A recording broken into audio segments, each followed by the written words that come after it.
I remember the sound before the pain, the clink of silverware, a nephew laughing, then my daughter-in-law's ring on my cheek. It was Christmas at her parents' house, a long table, too much wine pride, like perfume in the air.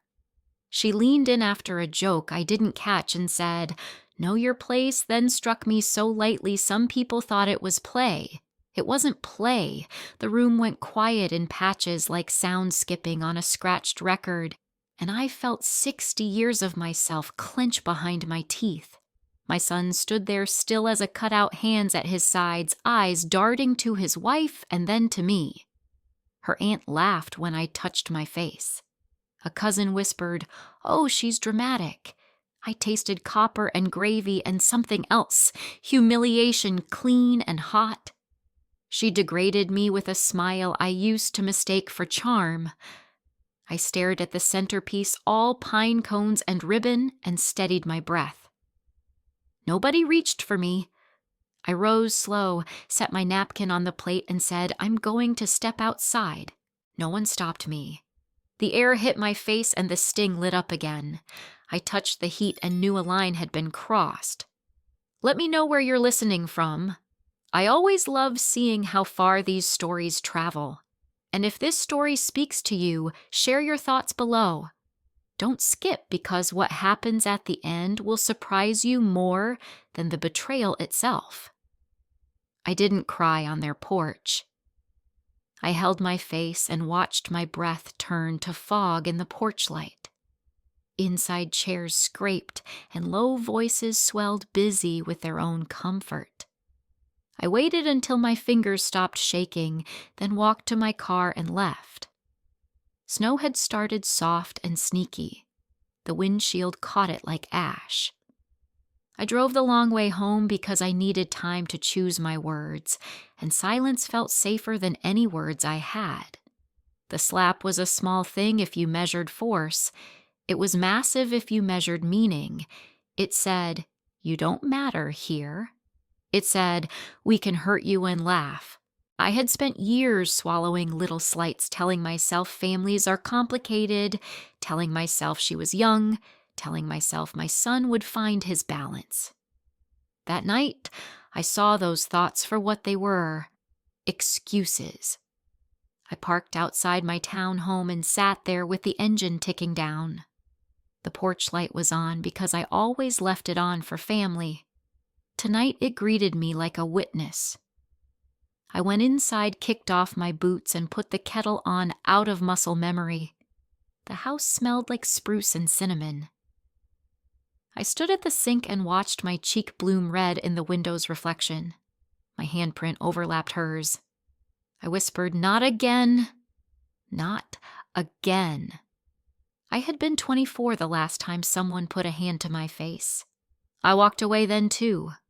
I built a life, raised a good boy, worked extra shifts, paid off the house, and kept a soft voice even when my back hurt. I gave my son a down payment when he married her. I picked paint colors and planted hydrangeas in their yard like a hopeful fool. I watched her smile as if I were useful but not loved. All of that lived in the steam that rose from the kettle. I poured tea and pressed the warm mug to the side of my face. Relief came in waves. So did a new thought. Quiet is not the same as helpless. I had been quiet too long, and they mistook it for weakness. They mistook my kindness for softness. They mistook my age for permission. I wasn't going to scream, and I wasn't going to beg. I was going to remember. I was going to write. I pulled my old spiral notebook from the drawer where I kept recipes and warranties. I opened to a clean page and wrote the date, the time, the house, the names at that table, and exactly what she said. I wrote what I felt, and I didn't lie to make anyone comfortable. Every line steadied me. I put the notebook back and sat with the cooling mug, the tree lights blinking slow, and I let the quiet teach me something new. They thought I left to hide. I left to start. I didn't start in the cold. I built warmth with my hands and small choices. I was 24 when I left the man who taught me fear. Later, I met Mark's steady and kind harbor I didn't expect. We made a home with thrift store furniture and a second-hand crib. When our son Evan arrived, Mark cried and kissed my forehead in gratitude. Those were the years of casseroles, coupons, and laughter that surprised me. We were not rich, but we were safe, and safe felt like treasure. Mark died when Evan was 8, a sudden clot that stole the room's air. I remember the lemon cleaner smell of the hospital hallway and the clock that wouldn't look at me. I went home with a folded bag of his clothes and a silence. Evan climbed into my lap that night and fell asleep, curled like a question. I learned how to answer it with routines. Mornings were oatmeal and a song on the old radio. Evenings were homework at the kitchen table, his pencil tapping like Morse code. I worked days at the clinic and took weekend shifts at the bakery. I packed lunches with notes that said, "You are my greatest joy." I kept the heat at 68 and wore a sweater so the bill behaved. It was normal and it was sacred. We had a kind of happiness you only see from inside. When Evan brought home his first report card with more effort than excellence, I celebrated effort. When he failed his driving test, I taught him to parallel park between snowbanks. We ate pancakes for dinner on Fridays because life needed pockets of sweetness. I learned to fix a leaky faucet from a library book and a prayer. I kept Mark's photo on the dresser and dusted it on Sundays. I told Evan stories about his father that were true and kind. I didn't turn grief into a weapon. I let it be a teacher that never left.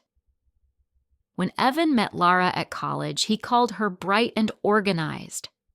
She was both. She shook my hand with 2 hands and looked me in the eye. She brought a salad to Thanksgiving and washed dishes without asking. She laughed easy and I relaxed in that light. We built trust with small things at first. She asked for my apple pie recipe and actually made it. She texted me pictures of their new apartment shelves and asked where the books should go. I sent money when their car needed tires, and she wrote a thank you note. I noticed how Evan stood taller around her, less wrapped in caution. I loved that about her. When they got engaged, they chose a park near cherry trees. I pinned his boutonniere with fingers that shook and pretended they didn't. I offered to help with the wedding, not to control, but to ease the load. She let me make the favors little jars of jam with neat labels. We danced to a song Mark would have loved, and I cried quietly. I told myself this was the next good chapter. Early marriage was warm. I watched them build rooms together, both stubborn and tender. They FaceTimed me from the paint aisle, arguing in smiles over eggshell versus oyster. I drove over with sandwiches when the couch delivery ran late. I kept my opinions light unless asked. I wanted to be a soft place to land, not a judge. When the first baby came, I slept on their couch for a week to help. I learned the baby's cries like new weather patterns. I folded tiny clothes and hummed old hymns. Lara's mother and I traded naps like currency and laughed at nothing.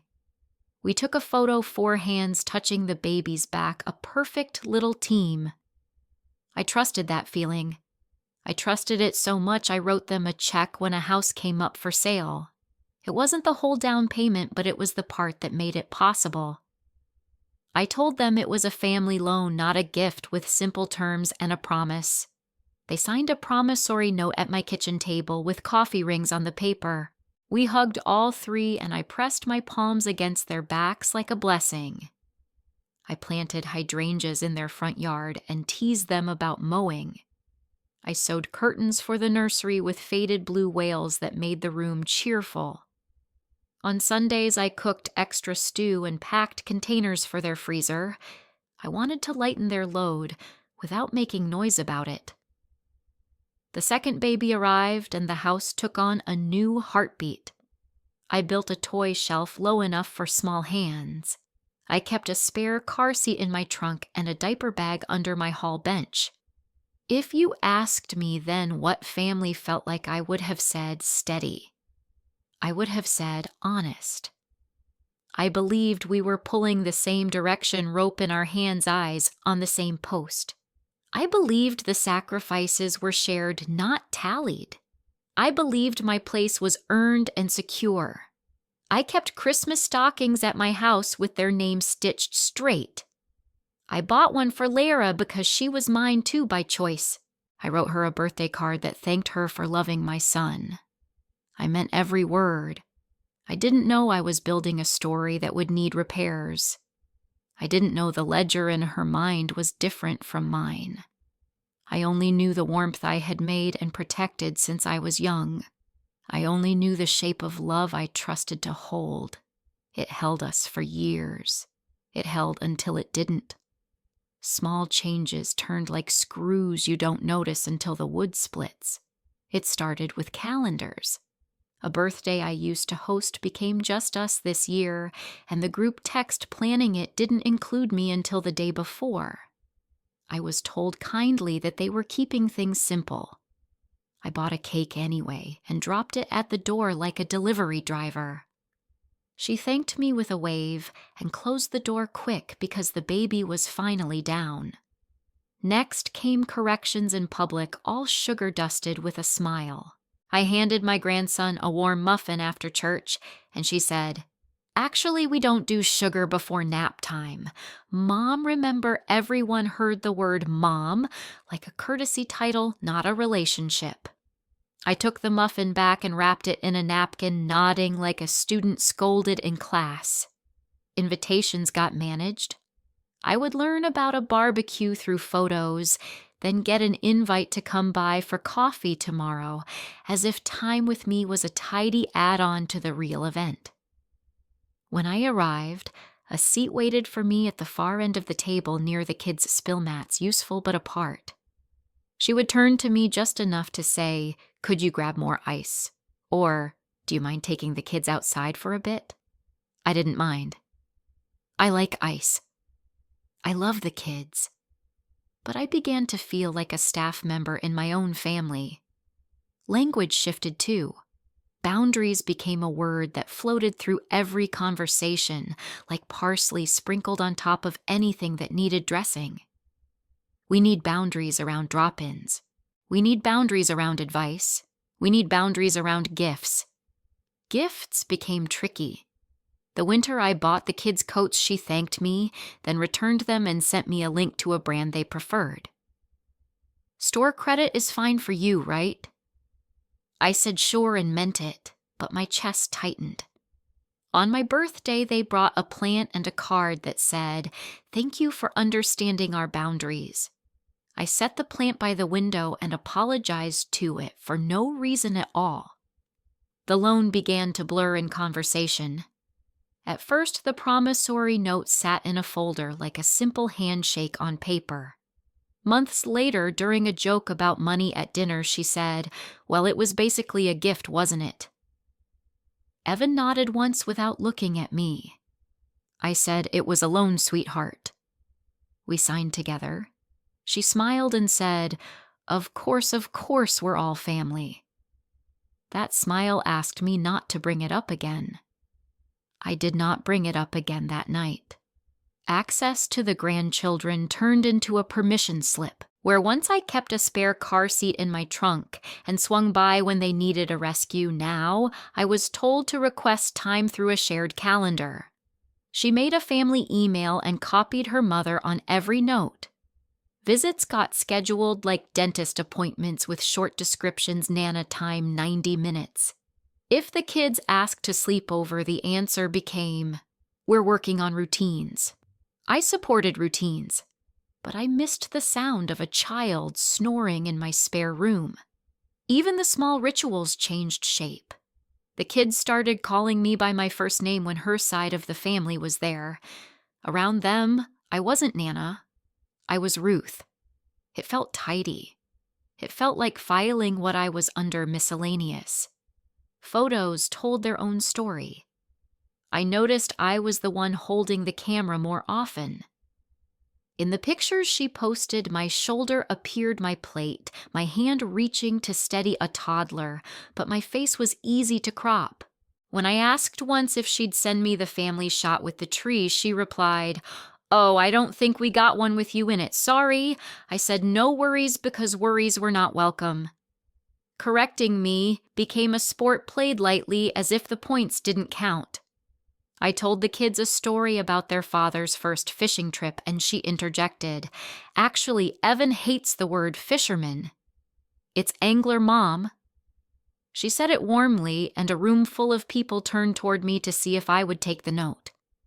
I smiled and said, "Angler it is." Later, when I mentioned a recipe, she said, "We're not doing gluten right now."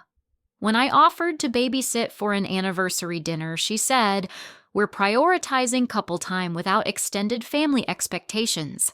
I respected the sentences. I choked on the undertone. Evan began echoing her phrasing, careful and precise. He said, "We just need you to trust us." He said, "You raised me well, so let us do the same." He said, "It's not personal." It felt personal. When I did try to name a hurt, she had a way of melting it with soft dismissal. "Oh, Ruth, you take things to heart." I mean well. If I stepped back, I was withdrawing. If I stepped forward, I was overstepping. The ground moved under my feet while they insisted nothing was moving. Once after I lent her my mother's bracelet for a gala, she returned it with thanks and a story about a clasp that seemed loose.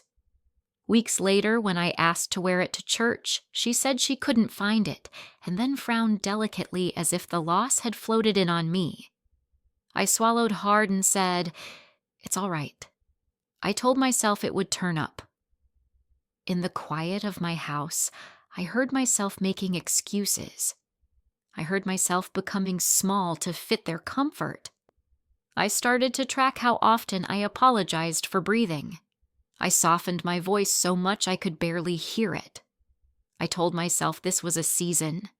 I told myself young families are wobbly. Still, a new feeling grew, like standing in a doorway and realizing the hinges have been moved.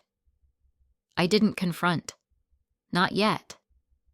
I set the plant by the window, the coat's credit in a drawer, and the empty bracelet box on my dresser. I watched patterns more than words. I watched how often I was asked to be helpful and how seldom I was allowed to belong. The betrayal didn't announce itself with a siren. It came dressed as reasonable. It smiled. It said please and thank you. It sat at my table and asked for more salt. And then it left me out of the photo. That was the year the invitations narrowed, and my world inside their home began to feel like a hallway useful for passing through. I kept walking careful and quiet, thinking I was keeping the peace. I did not know I was being moved to the edges on purpose. I did not know a hand would follow. I only knew the screws had started to bite, and the wood would not hold forever. After Christmas, I stopped arguing. I stopped defending myself to people who weren't listening. I answered requests with simple words. Okay. Noted. Understood. My silence wasn't surrender. It was a shift. I took the heat out of my voice and put it into my pen. I bought a hardbound notebook that didn't bend in my bag. I wrote the date at the top of each page and logged the small things. Who invited whom? Who was present? Exact phrases? Pauses.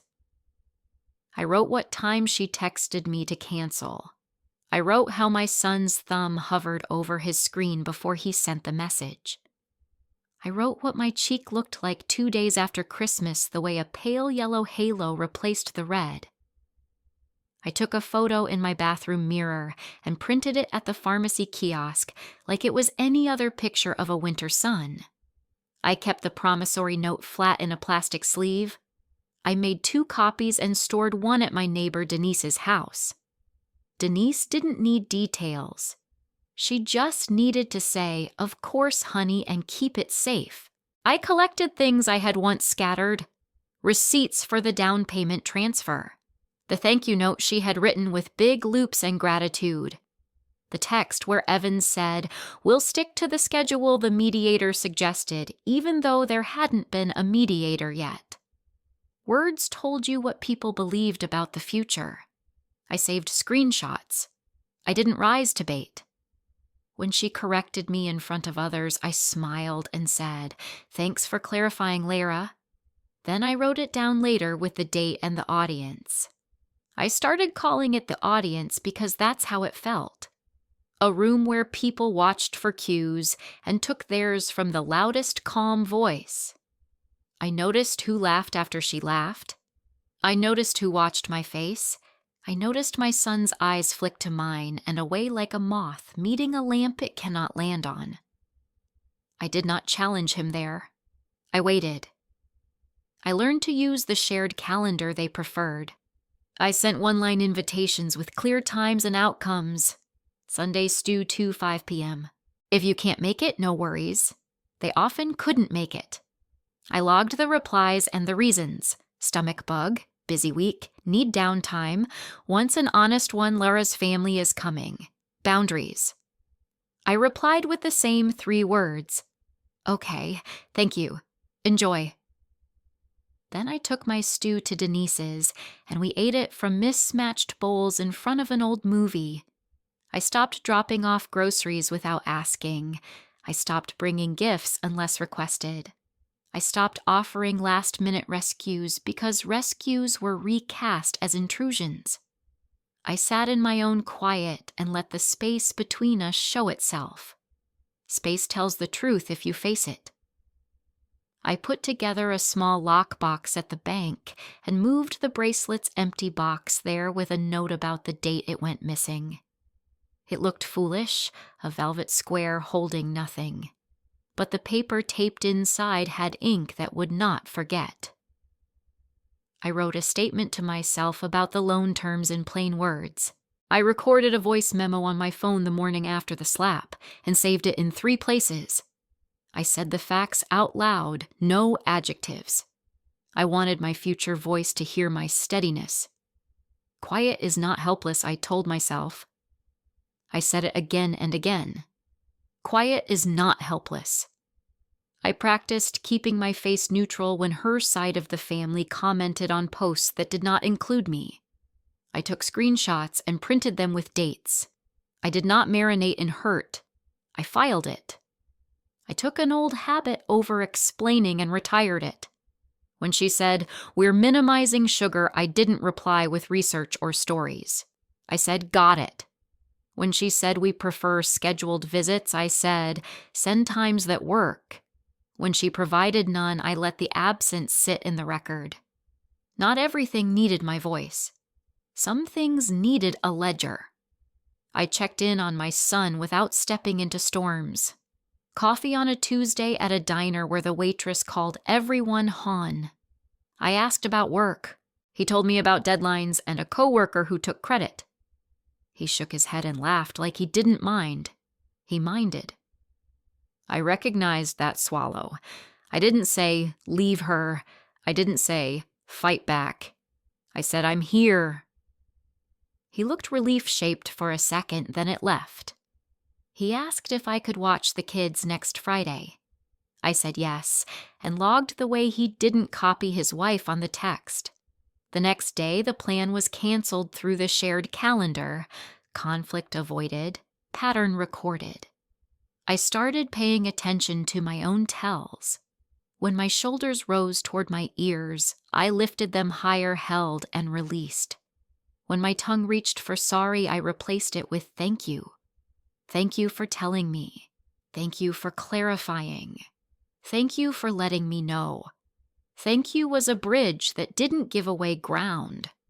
I taught my house to be a refuge again. Fresh sheets, soup in the freezer, a jigsaw puzzle on the table with a missing piece I accepted would remain missing. Not everything could be completed. Some things stayed instructive in their gaps. I didn't plot revenge. Not then. I let truth stack slowly. I checked the laws about recording in our province and printed a summary for my folder. I read about mediation not to threaten, but to understand a landscape I might need to walk. I scheduled a consult with a lawyer and asked only questions. He spoke calmly about documentation, about options that protect without blowing up lives. I left with a folder and a feeling like a hand on my back saying, "Steady, steady." I tested the silence at family gatherings by taking up less space. I sat. I played with the children. I said very little unless spoken to. The room adjusted, then revealed itself. Without my effort filling gaps, you could see who would fill them and how. You could see the impatient surface when I didn't rush. You could see the contempt arrive without anything to push against. That was useful. That was data. I understood I had been a cushion for years. When I moved, people hit the floor. The thud was information. It wasn't my job to be padding anymore. My job was to see clearly, to let the record exist, to remember the promise I whispered to the porch light after Christmas. Not again. Not again. And to prepare for the day when quiet would stand up and speak. The plan didn't arrive like thunder. It built itself in neat steps I could write down. I started with money because money sits quietly until it decides the ending. I met with a lawyer recommended by a woman from church who'd been through a hard divorce and kept her dignity. I brought my folder, my photos, the promissory note, and the thank you card with its big loops. He read without interrupting. When he looked up, he said, "You've done more than most." Then he explained how leverage works when you stay calm. We reviewed the loan. It was clean and enforceable. He showed me how to assign it into a trust without changing its terms. We set up a simple family trust for the grandchildren with a neutral trustee. The payments on the loan would flow there. The money would be for the kids' future, not for gatekeeping. If they defaulted, remedies existed. If they paid, the children benefited. Either way, I would not be the bad guy chasing a debt. I adjusted my will. I kept the house in my name, updated beneficiaries, and added a letter of intent that explained my wishes in plain language. I didn't cut anyone out. I clarified who would control what. Control was the quiet part of love we don't talk about. I met with my bank manager and opened a separate account only I could access with a small buffer fund for legal fees or emergencies. I put the loan documents in the safe deposit box. I bought a small recorder that connected to my phone and tested it with Denise over tea. I reviewed our province's rules about recording and printed the relevant section. If I was present, I could document. I planned to be present. I wrote a letter to Evan and Lara. I kept it short, factual, and kind. I said there had been an incident at Christmas. I named the slap and the words as facts, not grievances. I wrote that I left to prevent escalation. I asked for a mediated conversation to rebuild trust and safety. I suggested 2 mediators and 3 dates. I said I loved my son and the children. I said I was committed to healthy boundaries we all agreed to rather than boundaries used as shields. I sent the letter by email and also by registered mail. Paper makes people sit up. I did not copy their parents. I kept the circle small. I then sent thank you notes to the hosts of Christmas. I wrote thank you for the hospitality. I'm sorry I had to leave suddenly when there was an incident. I hope your evening ended peacefully. I signed my name. It was not an accusation. It was a pin on a map. People know where they were when a pin appears. I booked a session with a counselor for myself. I told her I was not there to be told I should forgive. I was there to build steadiness. She nodded and said, "Then we'll practice breathing and boundaries you can say in 10 words or fewer." I liked how simple that sounded. I practiced lines in the mirror. I'm not available for disrespect. I'll talk when we can both be calm. Let's put that in writing. I didn't need many. I needed to say them without shaking. I bought a new phone number and kept it for legal contacts only. I separated chatter from business. I created a family email of my own and used it to send schedules for visits I could host under my roof. Sundays 1:04 p.m. open invitation for Evan and the kids. I kept every reply and every silence. I prepared my house like it was a neutral ground. I added a camera to the porch. I placed a chair by the door where coats could be hung without fuss. I put the breakables higher. I made a basket with kid activities that didn't need permission. Blocks, puzzles, sketch pads. No sugar, no debate. I told Denise my plan in 3 sentences so I couldn't wander. I said I'm not punishing them. I'm protecting myself and the kids. I'll do it with paper, not shouting. She squeezed my hand and said, "Good." I sent a gentle message to Lara after the letter. I wrote, "I'm available to watch the kids if you need rest. I'd like to get back to a rhythm that feels kind to all of us. No extra words, no old stories." She saw it and didn't reply. I logged that. Evan called 2 days later from his car, voice tight. He said, "Mom, why did you send a registered letter?" I said, "Because I want us to handle this clearly." He said, "You're making it bigger." I said, "It already is big." I didn't raise my voice. He didn't either. He said he'd talk to Lara. I thanked him and hung up. I prepared my ask. I wrote it like a recipe card and kept it in my wallet. Sincere apology for the slap in front of family. Counseling for communication and co-parenting with me as a grandparent. A set schedule for time with the kids alternating holidays. Clarification of the loan as a loan with payments directed to the grandchildren's trust. Return or replacement of my mother's bracelet documented. No more public corrections. Disagreements handled privately. If they agreed, the page would turn. If they refused, I would act without drama. I didn't tell anyone else. I made soup and slept through the night. The plan sat there small and solid like a stone in my pocket. The next steps would come. I didn't need to force them. I just needed to be ready when truth started to leak, as it always does when you stop plugging holes with your body. Quiet wasn't helpless. Quiet was loaded, patient, and aimed. Truth didn't knock. It seeped in under doors and through people who weren't trying to help me, just trying to be honest with themselves. The first leak came from her cousin Tasha, who DM'd me a week after I sent the registered letter. She wrote, "I'm not picking sides, but this is what I saw." The file was a screen recording from Christmas night. Someone had filmed a toast, then panned by accident, catching Lara leaning in, saying, "Know your place," then the slap, then my face going still. You could hear a few laughs and someone whispering, "Wow." I watched it twice with the sound low. I saved it in 3 places. I didn't reply to Tasha with anything but "thank you." Then I printed the email and stapled the video's metadata to my log. 2 days later, my phone buzzed with a message from the school office where I'd volunteered for years. A polite note. "We received an update that you're no longer authorized for pickup." I hadn't picked up the kids in months, but the sting was precise. I called the office and asked who sent the update. The secretary hesitated, then said it came from the parents citing safety concerns. Safety. I took a breath. I thanked her and hung up. I printed that too. I didn't call Evan to protest. I waited. People tell on themselves if you give them time. The neighbor leak arrived at my car door outside their house.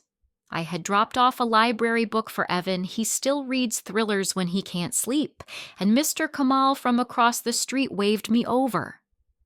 He's the kind of neighbor who knows the calendar by the garbage bins.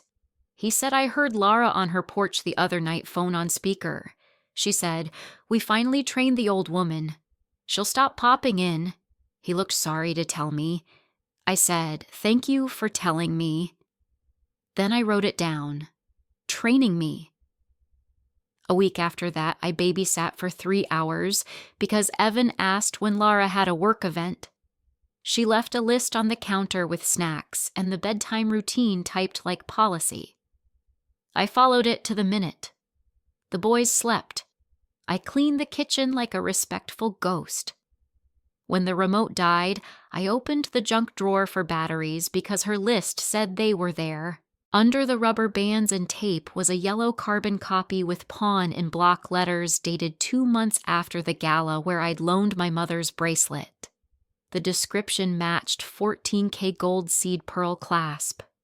I stood there with the drawer still open and felt the world tilt. I didn't pocket the slip. I didn't take a photo. I read the shop name twice and wrote it in my notebook in the car. I left the drawer as I found it, and the house cleaner than I'd walked in. The next morning I went to the shop. I brought no accusations. I brought my calm. I asked if they had a record for that item number. The clerk was careful as she should be. I said, "I'm not here to cause trouble. That bracelet belonged to my late mother. I'm trying to understand where it went." She glanced at the screen, then at me. She said it was pawned and later sold. She could not give me the seller's name. She didn't have to. I thanked her. I bought a small silver charm I didn't need, so the visit wasn't just a question. I walked out and sat in my car with my hands on the wheel until they stopped trembling. I added dates and details to my log. Lies began to fail under their own weight. Lara texted me out of nowhere. "I'm sorry we had a weird Christmas. You startled me when you stormed up into my space." I replied, "I didn't approach you. You approached me. I'm ready to discuss with a mediator." She unsent her first text a minute later. I had already taken a screenshot. Then her mother posted a photo from New Year's with a caption about teaching elders boundaries. Tasha commented, "Boundaries don't include slapping people." The comment disappeared, but not before I saw it. Evan called that night voice tired. He said, "Mom, can we stop with all this? You're making it so formal." I said, "Formal protects everyone." He said, "She says you're exaggerating." I said, "There's video." Silence. Then I didn't know there was video. I said, "There's video." He exhaled like a man who finally heard his own doubts say hello. I didn't push. I said the mediator date still stands. He didn't agree. He didn't refuse. He said, "I'll get back to you." More leaks. The kids repeated phrases that didn't come from them. My oldest grandson said, "Mommy says you cry to strangers." I said, "Do I look like I'm crying now?" He said, "No." Then we built a tower and let it fall. At church, a woman from Lara's book club approached me and said, "I'm sorry about what happened at dinner. That wasn't right." I filed it internally, another witness, without a scene. The school secretary later emailed again saying the parents had restored my pickup authorization. No explanation. I thanked her. I added both emails to my folder. The power of paper is that it doesn't blink. One afternoon, Lara sent a group text to both sets of grandparents about a new protocol for holidays. It assigned us times like deliveries. Denise read it and said, "They're trying to manage optics." I said, "They're trying to control the narrative. Optics and narrative bend when you put them next to facts." I shared nothing. I posted nothing. I let their circle do what circles do when a center wobbles. You could feel it the way people started to pause before agreeing with her. The way laughter got thin when she made a dig. The way Evan's sentences lost their crisp script and softened into something human again. I didn't gloat. I took a long walk. I made soup. I cleaned my bathroom. I kept my recordings charged. The downfall didn't look like a crash. It looked like thread slipping from a hem inch by inch until the skirt drops and no one remembers who pulled first. It was slow. It was steady. It was undeniable. And it was only beginning. We met on a Wednesday in a conference room that smelled like lemon cleaner and new carpet. Frost kissed the window edges. A mediator named Carla waited with a legal pad and a calm voice that didn't belong to either of us. Evan arrived first, shoulders tight, eyes tired. Laura came in with a neutral face I used to read as kindness. Her lawyer sat beside her. Mine sat beside me. No one raised a voice. I asked before we began, "I'll be recording for accuracy. Is that okay?" Carla nodded. My lawyer nodded. Evan nodded. Laura hesitated, then said, "Fine." I set my phone on the table screen down. Carla started with ground rules. No interruptions. Stick to facts. Speak to needs, not positions. I felt my pulse in my fingers and folded them in my lap. When it was my turn, I used the lines I had practiced. "On Christmas at your parents' house, Laura, you slapped me and said, 'Know your place.' I left to avoid escalation. Since then, there has been minimizing and gatekeeping. I want repair. Laura said, 'I never slapped you. I touched you to get your attention. You were in my space.'" She stared at Carla when she said it.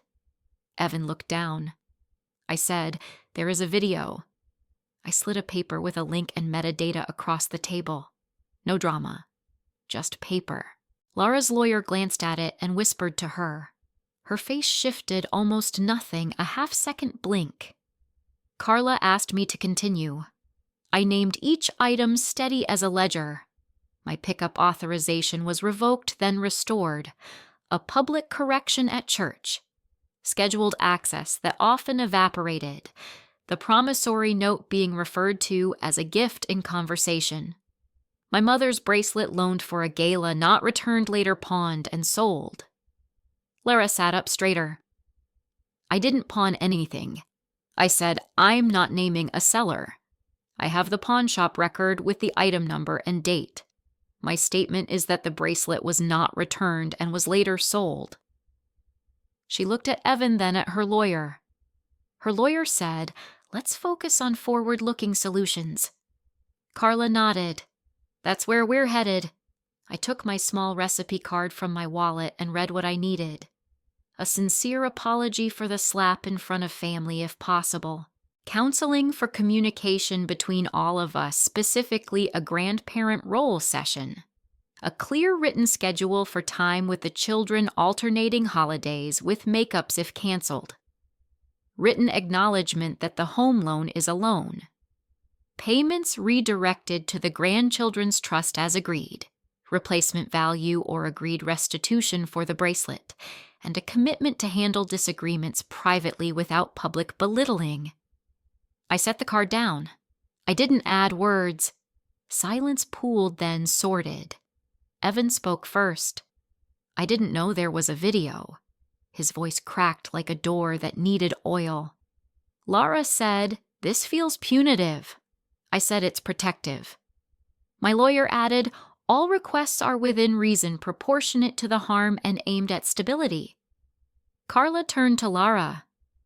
"Can you acknowledge the incident and make room for repair?" Laura looked at the table. If I say I'm sorry, will she stop making a case out of everything Carla said? An apology is not a transaction. It is a starting point. Evan said, "Laura, she's not lying." He didn't look at me when he said it. He looked at his hands. She whispered I was provoked. I said by my face I didn't put weight on it. I asked it like a weather question. Laura's lawyer shifted. "We propose a private apology and a 3-month trial schedule. No admission of specific wrongdoing." Carla looked at me. I said I accept a private apology today and a family apology later when ready. The schedule must be in writing. The loan acknowledgement must be signed. Counseling must be booked within 2 weeks.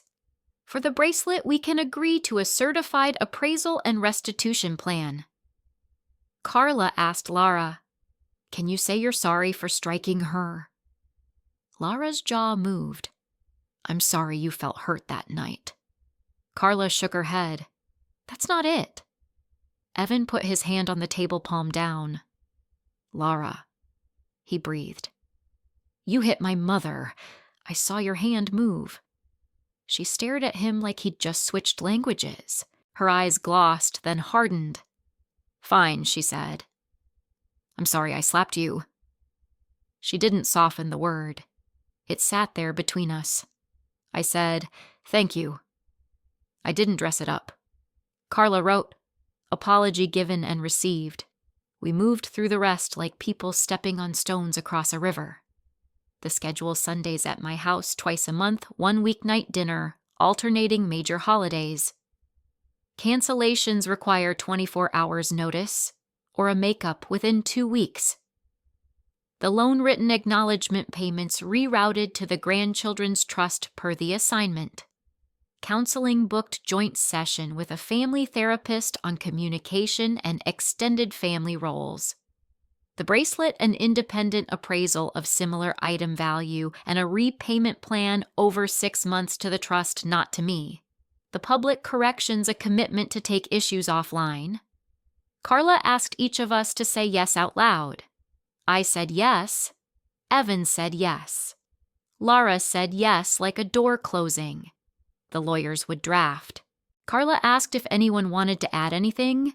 I said I will not tolerate disrespect. I won't return it either. I will leave the room. Evan nodded once. Laura didn't. When we stood, I felt steadier than I had in months. Laura walked past me without looking. Evan lingered. He said, Mom. Then thank you for not shouting. I touched his sleeve. Thank you for seeing. I picked up my phone, stopped the recording, and put the recipe card back in my wallet. We left with paper to sign and a chance to repair built into it. No revenge in the room, just truth. With a spine and a path forward, I could walk without lowering my head. Paper didn't punish, paper protected. The week after mediation emails came with drafts to sign. The schedule sat there in black and white Sundays twice a month, 1 weeknight dinner alternating holidays makeups if canceled. Evan signed within a day. Laura delayed, then sent edits about wording. My lawyer pushed back on the edits that softened accountability. She signed. The loan acknowledgement came next. Payments would be routed to the grandchildren's trust. The trustee sent a quiet confirmation. A small deposit arrived on the first of the month like a heartbeat. I printed every page and put them in the folder that had grown heavy with facts. Then I walked into the police station with my calm in both hands. I told the desk officer I wanted to make a report about an assault that happened on Christmas. I brought the video, my log, and the names of those present. A constable sat with me in a small room that smelled like old coffee. He asked open questions. I answered with dates and exact words. He watched the clip twice and typed for a long time. He gave me an occurrence number and explained the process. Maybe charges, maybe not. Either way, a record existed. He asked if I felt unsafe. I said I felt cautious. He told me how to apply for a peace bond if I had reasonable fear of future harm. I did not dramatize. I filled out the application the next morning with the help of a duty counsel. I spoke in small sentences. I wrote she slapped me and minimized it. I wrote gatekeeping and public demeaning have increased. I wrote I seek conditions, not punishment. A hearing date was set for 6 weeks out. I told Evan that night. He rubbed his forehead. He said, this will make her angry. I said anger is not danger if there are boundaries. He nodded defeated and relieved in the same breath. I said, the peace bond is not a criminal conviction. It's a promise to keep the peace. He knew that. Hearing it helped. I changed the logistics of my life like tightening laces. Exchanges for visits happened at the library community room, not on my porch. Evan brought the kids. Laura didn't. We signed into the room like strangers renting a space. The boys ran for the blocks. We colored and read and played Uno. When it was time to go, I walked them to the door and sent them back with snacks tucked into their bags, labels clear, nothing to dispute. Communication moved to email only. No more texts that evaporated, no more phone calls that could be misremembered. The subject line always held the date. The body held 3 lines: request time confirmation. If a cancellation came late, I wrote noted. Please propose a makeup date. I did not add emotion. I saved every thread. Lara posted a vague status about elders who weaponize victimhood. I took a screenshot and put my phone away. Tasha sent me a side-eye emoji and nothing else. I replied with nothing. The grocery store moment arrived on a Tuesday when I thought I was safe among apples and discount tags. Laura wheeled up without hello and said, "Why are you doing this to us?" I kept my hands on the cart. I said, "I'm not available for confrontation. Email me." She leaned in. "Don't hide behind paper." I repeated, "Email me." Then I turned my cart and left my half-full basket by the end cap. I sat in my car and breathed until my shoulders dropped. I called the non-emergency line and logged the interaction. The officer on the phone thanked me for the record. Quiet, steady. The peace bond hearing felt clinical. Lara arrived with a lawyer who asked for consent without admission. Duty counsel explained the terms keep the peace and be of good behavior. No direct or indirect contact with me except by email regarding the children's schedule. No attending at my home or workplace. No harassment or public disparagement. 12 months. I agreed. The judge asked Lara if she understood. She said yes. Her eyes flashed, then went blank. The order printed. I folded it into my folder and felt a new kind of quiet settle in my chest. Not triumph, relief. We adjusted. The first Sunday under the order, Evan brought the boys to the library in hats with pom-poms. They barreled into my arms and smelled like soap and pretzels. We played with blocks, then sat in a circle reading the same book 3 times because repetition was comfort. Evan watched me the way he used to when he was small and had a fever like my steadiness cooled him. When he left, he said, "Thanks for making this easy." I said structure is easy once you accept it. Counseling started the next week.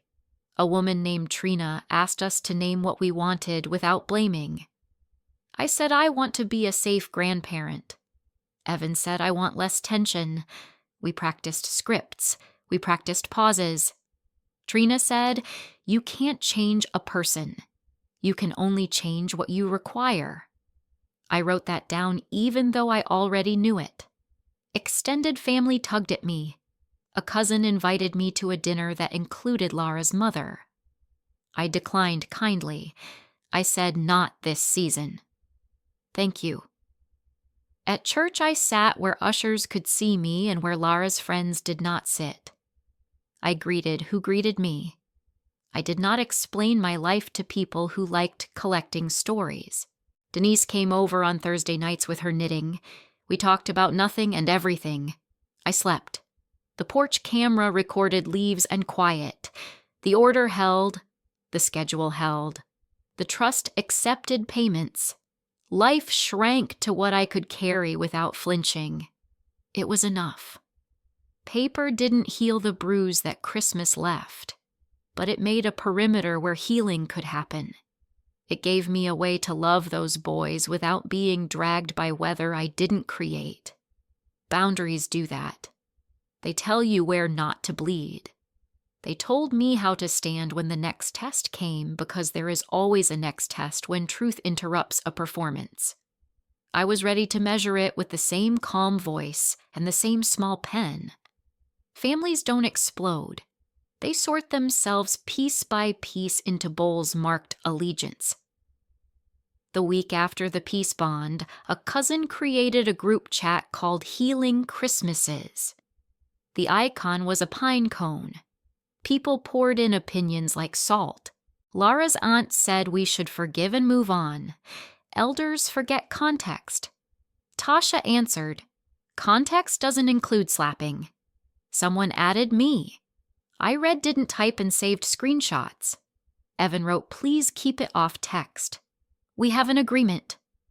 Laura posted a long paragraph about generational rigidity. I replied with the only sentence I used in rooms like that: "Please direct communication to email per the order." Then I left the chat. My phone buzzed for an hour anyway. Denise brought over cookies and her steady face. We ate them and said nothing. Families took positions in smaller ways too. At church, a woman I've known since Evan's Sunday school years hugged me and whispered, "I saw the video." "I'm sorry." In the grocery line, Laura's cousin angled her cart and said, "You're breaking Evan's home." I said, "I'm following the plan we all agreed to." She rolled her eyes and performed exasperation for the cashier. The cashier looked at my hands and not at her. Evan's father's family called from Calgary. Mark's brother said, "Tell me what's true." I told him the short version, no adjectives. He said, "We're with you, not against her. With me." I wrote that distinction in my head. Support that doesn't require a villain is the kind that lasts. Laura's mother organized a dinner and invited everyone but me. Photos bloomed online like flowers in a yard I had watered. I felt the tug, then let it pass. Tasha messaged me after it was stiff. People kept glancing at the door like you might walk in, even though they knew you wouldn't. I thanked her and put my phone face down. The boys became the only audience that mattered. We built rituals in the library room that felt like a small country with its own flag. We had sticker charts, silly voices for the dragon book, and a snack basket that never moved. I taught them to shuffle cards. They taught me the new word they learned for dinosaur facts. When they asked why we met there, I said, "So everyone stays peaceful." They accepted that the way children accept weather. Evan watched hands in his pockets quieter every week. He started asking me, "How are you sleeping?" I said, "Better." He nodded like sleep was permission. Underneath the noise, the legal edges did their work. The trust balance ticked forward. The schedule became habit. The peace bond sat like a fence. I didn't need to brandish it. It worked because it existed. Still, pushback arrived in polite clothes.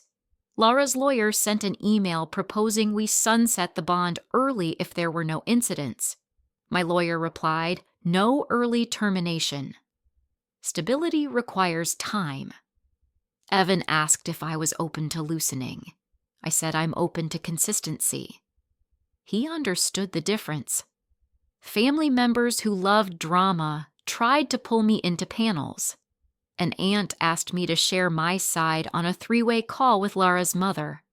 I said, "The order asks us to keep it to email." She said, "You're being rigid." I said, "I'm being clear." Then I read my book and watered my plants. The quiet inside me grew roots. I started hosting small suppers with people who didn't need a show. Denise, the Kamals, a nurse from the clinic who taught me a new crossword trick. We ate simple food and spoke in ordinary voices. I remembered that my life wasn't only this conflict. It helped me hold the parts that were. Not all messages were sharp. Laura's brother wrote, "I'm sorry for what happened. I can't get in the middle, but I'm paying attention." A neighbor from her street emailed a photo of me reading to the boys through the library glass captioned, "Looked cozy." I printed it and slid it into the folder with the rest. Evidence of good, not just harm. Then the group chat detonated itself.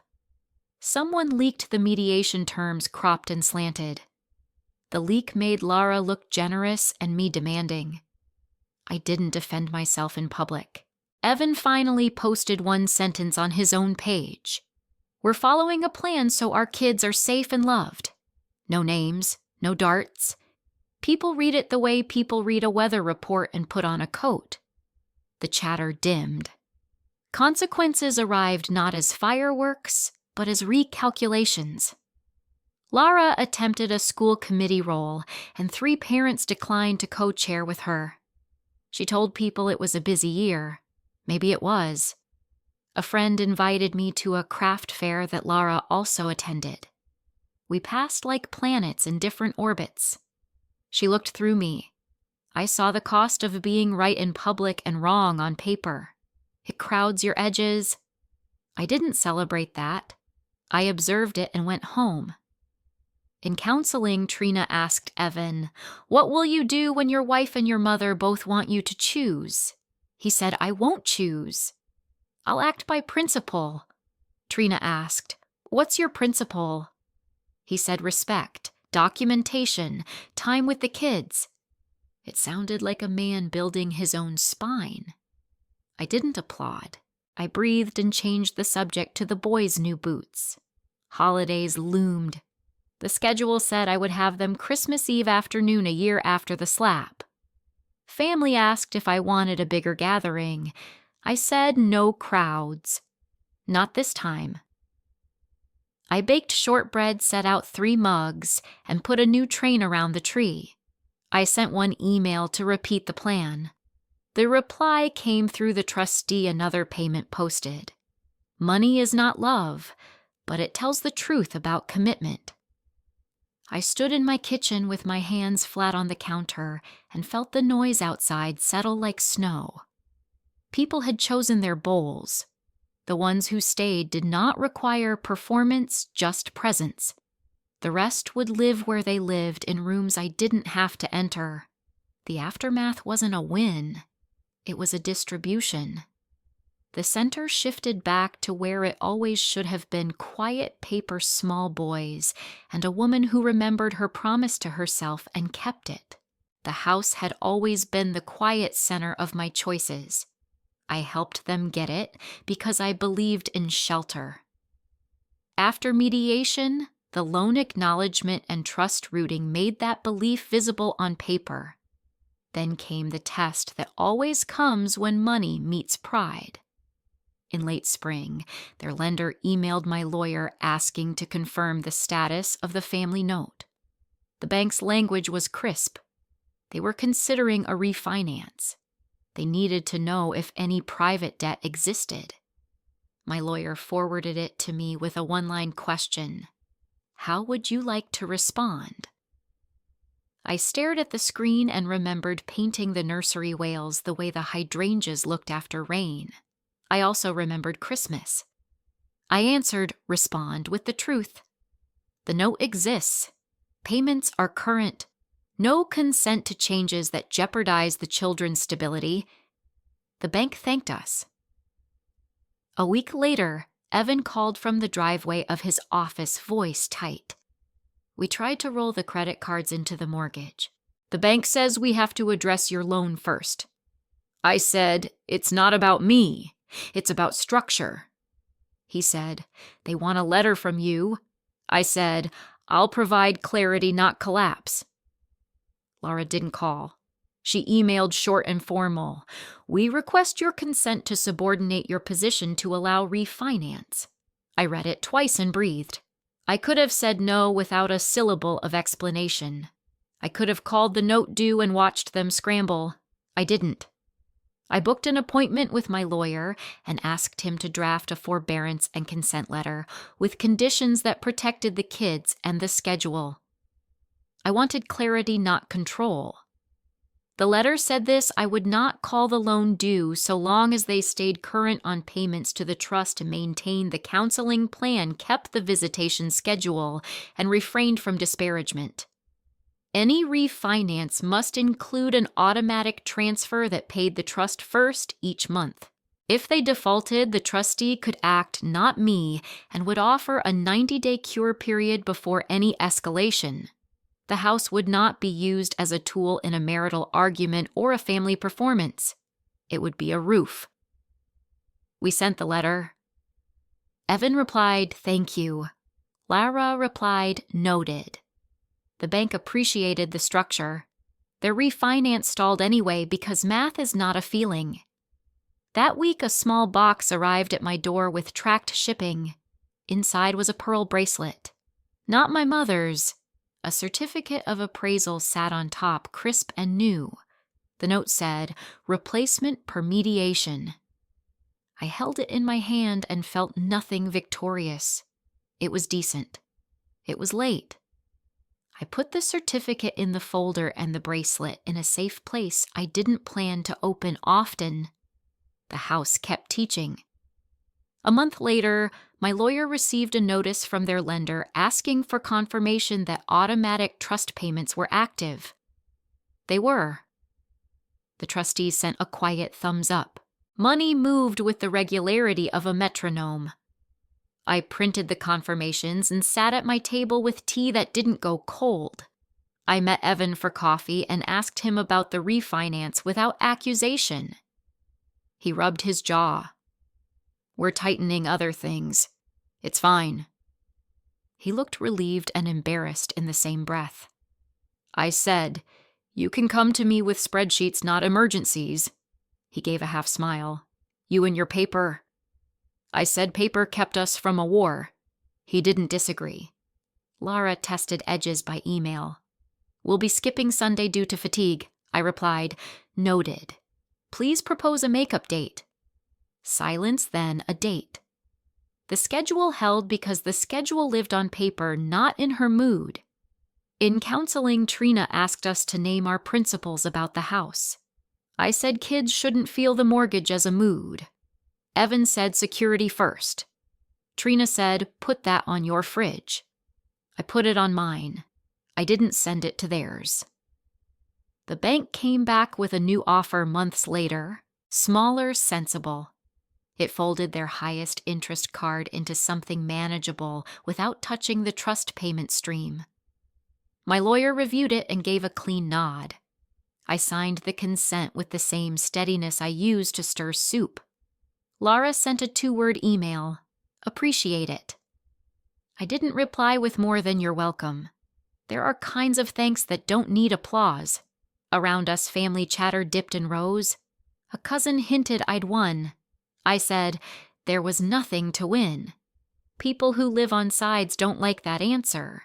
They prefer scoreboards. I prefer roofs that don't leak and children who sleep. The house changed me too. I stopped walking by their street like a ghost auditioning for belonging. I went on different routes. I planted new hydrangeas beside my own steps. I bought a small toolbox and replaced a squeaky hinge. I took pride in the quiet fixes. I did not watch their windows for signs.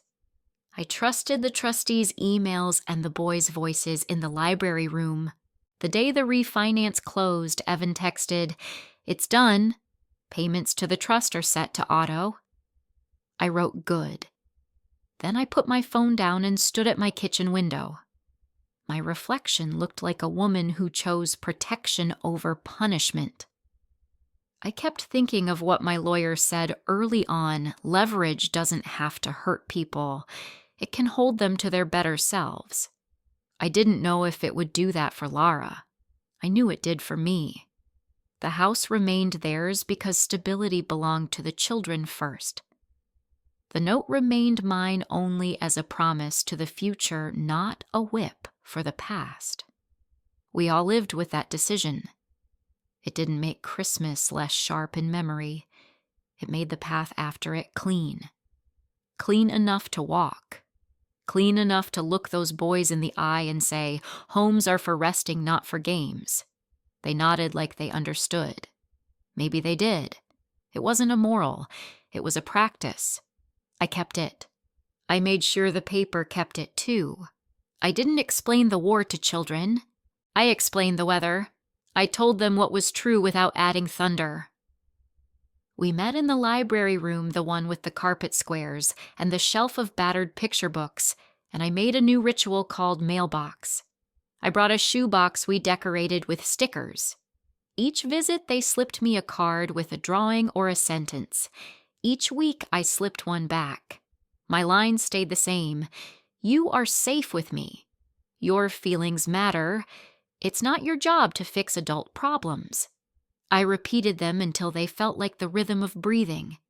The first time my eldest asked, "Why can't you come to our house?" I didn't stall. I said adults made a plan so things stay peaceful. We're following it. He said, "Is it because of Mommy?" I said, "We don't talk bad about people we love. We talk about plans." He nodded and asked for the dinosaur book with the torn page. We read it 3 times. On the 4th, I recorded a short voice memo of us laughing and labeled it Tuesday Roars. I wasn't building a case. I was building a memory bank for them to draw from later so their history carried warmth and not only paper. At home, I recorded a letter for the future. I sat at my kitchen table with the porch light on and spoke to a time when they would be tall and making their own dinners. I said their names. I told them I loved their father before he had words. I told them their mother could be organized and fierce, that these traits can hurt and also help. I told them adults can heal, and if they wanted to understand what happened, there was a folder of facts and a short summary with dates. No blame, just markers on a map. I copied the audio to a small drive and put one with the trustee, one with my lawyer, and one with Denise, who labeled it with neat handwriting and a heart. I made a box called When You're Ready. Inside, I put a photo of their father at 6 with a missing tooth, the library card application we filled out together, and a list called Family Promises. It was simple, as we tell the truth without meanness. We keep our bodies safe. We don't keep secrets that make our stomachs hurt. We ask for help. We clean up our messes. We rest. When the boys asked hard questions, I used the same small truth. Why don't we see you on Saturdays? Because Sundays are our time, and I don't break our time. Why do you always bring the same snacks? Because they're easy, and easy helps us have more fun. Why do you take pictures of the clock? Because the clock helps me remember. The repetition settled them. It settled me. I made a book called Nana Stories, with photos of Evan as a kid, mud on his knees, cardboard sword, the time he tried to make pancakes and burned a spatula. I told them stories their mother couldn't refute because they belonged to a time before her. I handed those memories to them like cups of water. No one has to be thirsty when the well is right there. Evan noticed. He watched me hand over that book and looked like a man seeing a bridge where he expected a wall. After the boys fell asleep one night at my place during a makeup visit, he stood at the sink and said, "I told Trina I need my own sessions." I said, "Good." He said, "I keep hearing your line in my head." "Not again." I said mine was about me. "You'll need your own." He nodded. He didn't ask me to define it. He went to therapy on Thursdays and didn't tell me what he said. I didn't ask. Some boundaries protect intimacy. Laura tested from a distance with emails that had more ice than ink. Please refrain from telling the boys any version of events. I replied, I tell them our plan and that they are safe and loved. She replied, noted. The peace bond kept us off each other's porches and out of grocery confrontations. The schedule kept our feet on the same stones. I started volunteering at the library during a different hour than our visits, shelving books, while toddlers banged puzzles. The staff waved. They used my name. It helped to be useful in a place that wasn't contested ground. I also made an If I Go First folder. It was not morbid. It was merciful. Letters for each boy at 10, 16, and 21. A list of the recipes they liked banana muffin stew with too many carrots because they counted them. A short note to Evan saying, you did not fail. A short note to Lara saying, I wish you peace. The trustee would decide when to release them. The future already had enough weight. It didn't need my panic. Christmas came around again and we kept it simple. The schedule said Christmas Eve afternoon, so I laid a train around the base of my tree and set 3 mugs on the counter. We built a track like a small universe, then took our time. I didn't ask what they were doing later. I didn't preload them with my feelings. When they asked if we would always do this, I said, I can't promise always. I can promise this year. I can promise next month.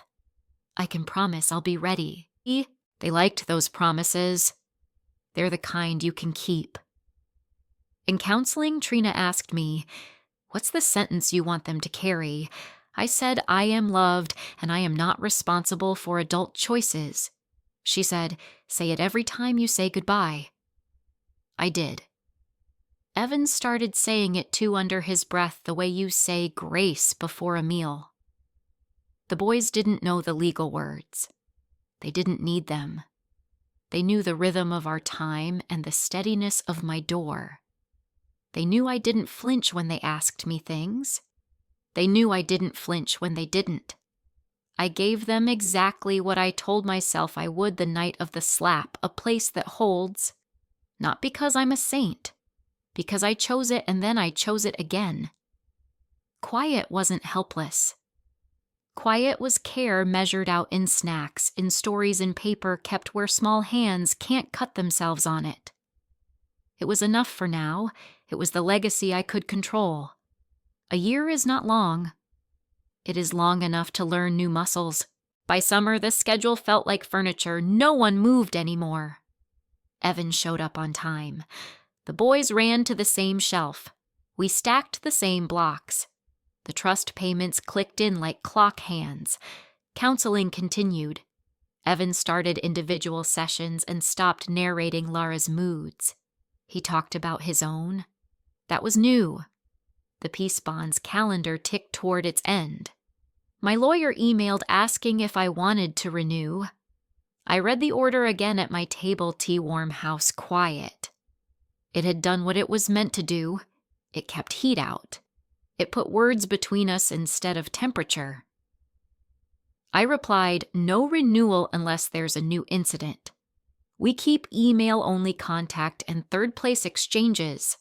My lawyer said, "That's reasonable." I wanted the boundary to be a practice, not a weapon I waved forever. September brought school backpacks with dinosaur zippers and a message from Evan that surprised me. He wrote Lara asked if she can attend the last 10 minutes of a pickup before Christmas so the boys see us together. I read it twice. The bond would end in November. 10 minutes could be a trap. 10 minutes could be a bridge. I answered with conditions. Neutral location, staff present, no discussion of past events, a simple hello and handoff.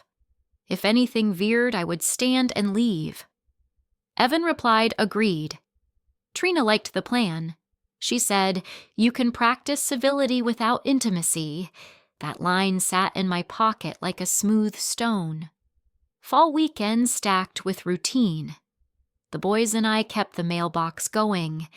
They wrote "I love you" in shaky letters and drew trains with impossible wheels. I recorded short memos labeled by their laughter, Friday giggles, Tuesday roars, Sunday quiet. Evan asked more practical questions. He said, "Can you keep the kids' library cards at your place?" I said, "Yes." He said, "I told Lara I won't pretend in rooms that ask me to lie." I said, "Good." That was his sentence, not mine. November ended without incident. The order expired with a single page. No ceremony, just a stamp. I folded it away and didn't feel naked. I felt prepared. December arrived clean and cold. The schedule said Christmas Eve afternoon again. I set out the train. I hung 3 stockings too small and one in case Evan sat and needed to breathe. I put Coco on low and left my phone face down on the counter. Evan arrived with the boys grinning through scarves. We built a track under the tree and ran the engine too fast on purpose. We made cocoa and counted marshmallows. Evan watched and didn't correct the mess. He let it be joy. Halfway through, he said softly, "I need to tell you something before she comes." I didn't look up. I gave him time. He said I saw more than I said. I let things happen because it was easier in the moment. It wasn't easier later. I said, "I know that rhythm." He said, "I'm sorry." It wasn't a performance. It landed like a coat on a chair, something useful and ordinary. I nodded. "Thank you." The boys shouted for another lap. We ran the train again. 10 minutes before the end, Evan checked his watch and looked at me. I said, "I'm ready." We packed the engine, wiped cocoa rings, and moved to the community room where the library staff smiled at me by name. Lara walked in on the dot scarf, neat face careful. She stopped 2 arm lengths away and crouched to the boys first. "Hi, loves. Merry Christmas." Then she stood and looked at me, not through me, at me. Her voice was quiet. "Ruth, I want to say words clearly. Last year on Christmas, I slapped you. I humiliated you. I'm sorry. I was wrong." There were no excuses in her hands. They were empty. I held her words where they belonged, in the air, not in my throat. I said, "Thank you for saying that. We keep the plan. We keep the schedule." She nodded. "Yes." Then she turned to the boys and said, "Say thank you to Nana for today." They did. We said goodbye like civilized strangers who share love for the same small people. She left first. No scene. No sideways cut. Evan blew out a breath he'd been holding all year. He said, "That mattered."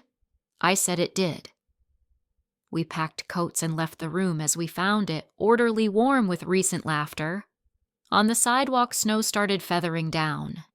Evan said I can bring them by next week for the makeup. I said, "The same time works." He nodded. He didn't ask for more. He didn't offer more. He walked the boys to the car, buckled them in, and waved. I stood there until the taillights turned, then went inside and washed 3 mugs slowly. I dried them like small dishes in a chapel. The quiet felt different. Lighter. Not from winning. From something repaired inside me that didn't depend on her. Later that night, I opened the "When You're Ready" box and slid in a new page. Christmas Eve apology given. Plan continues. Boys happy. No embellishment. Just a marker on the map. Tasha texted a photo from her mother's house of a pinecone centerpiece and wrote, "Peace feels weird at first." I sent back a heart. The group chat stayed dead. The house stayed lit. I slept. In the morning, I woke before my alarm and made oatmeal just like when Evan was small. I stood by the window and let the year wrap itself behind me, not around my throat, not around my wrists, just behind me where it belonged. Tomorrow would ask its own questions. I had answers now. Small ones, clear ones. Enough to walk into part 13 without flinching. I didn't get a neat ending. I got closure I could live inside. After Christmas Eve, the air around us thinned. I went home and put the cocoa mugs away. I sat at my table and wrote 2 letters I had been carrying in my chest. The first was to Evan, short and clear. I told him he was not my shield and never would be. I told him I was proud of how he chose steadiness over spectacle. I told him my love did not depend on his marriage staying easy. He came by the next week and read it in my kitchen. He folded it and put it in his wallet. He didn't cry. He looked taller. The second letter was to Lara. I kept it to 1 page. I wrote, "Thank you for the apology. I accept it. I will not rehearse last year again. We will hold the plan. We will treat one another with ordinary civility for the boys." I did not ask for friendship. I did not offer intimacy. I offered respect with edges. She replied with 1 sentence. Understood. That was enough. I updated my will one last time. The trust stayed as it was. The house remained mine until I chose otherwise. I named the trustee as the person to release the "when you're ready" box when the boys were old enough to understand context without losing kindness. I left a portion to a scholarship in Mark's name for kids who grew up with a parent gone too soon. I wrote a letter to accompany it that said, "This is not punishment. This is provision. Quiet can provide." I cleared my hallway of the boxes I kept just in case. I kept only the folder and the stones that steadied me. Quiet is not helpless. Quiet is conviction. I said it out loud while I dusted the shelf that held Mark's photo and the new bracelet I rarely wore. I didn't pretend the bracelet replaced what was taken. I let it sit as a receipt for a lesson. People asked if I forgave her. I said yes because I did. Forgiveness for me was a decision to stop collecting interest on the debt. It wasn't an invitation to start over as if nothing happened. It wasn't a key back into my kitchen. It was a boundary I could hold without shaking. Some Sundays Laura waved at the library door. Some Sundays she didn't. It didn't move me either way. I measured my life by the boys' laughter and the emails that kept the schedule steady. I told the boys the same line every goodbye. You are loved, and you are not responsible for adult choices. They repeated it like a password. It became our family's weather report. Evan's therapy loosened the knot in his voice. He stopped asking me to translate. He started telling me what he planned to do. He set small lines at home. He stopped letting small meanness slide because it felt easier. He slowed down anger with breathing and paper. He reached for what was decent, not what was dramatic. I didn't cheer. I made soup and handed him a spoon. Christmas came again. The schedule said what it always said. We honored it. Laura brought the boys to my porch for the first time in 2 years because the order had ended and the trust of practice had begun. She stayed on the step. She looked around like she was measuring what had changed. I had moved the chair. I had moved the pictures. Mostly, I had moved myself. She said, "The boys talk about you reading the dragon book." I said I like my part. She nodded. No sharp edges. No sugar. Just 2 adults keeping the same small promise in a doorway. That was as close to friendship as we needed. Closure looked like that. Small, plain, repeated. I kept the plant she gave me that first winter. It had almost died. I learned when to water it and when to leave it alone. It lived. It wasn't pretty. It was stubborn. So was I. I didn't attend every family event again. I attended the ones that matched my principles. If a room asked me to lie about what happened, I didn't go. If a room let the truth sit without poking it, I brought dessert. People called that rigid. I called it clean. I wrote one last note in my log. Not about harm, about peace. The note said I kept my promise to myself, not again. It did not mean no one would ever hurt me. It meant I wouldn't let myself be the cushion that softened the blow. It meant my love came with a spine. The boys will grow and make their own maps. One day they might ask questions that need more than weather. When that day comes, there is a folder, an audio file, and a box. There is also a longer list you can't file: my phone number, my door soup on the stove, and a table where no one is shamed. That was my legacy. Not revenge, not bitterness dressed as strength. Protection, calm truth. A plan that made space for repair without requiring intimacy. Forgiveness with boundaries. I didn't win. I didn't need to. I stood up, told the truth, and kept the children's world steady. That was enough. That was everything I promised that night under their porch light when my cheek burned and my hands shook. Quiet is not helpless. quiet, has a spine. Mine hell.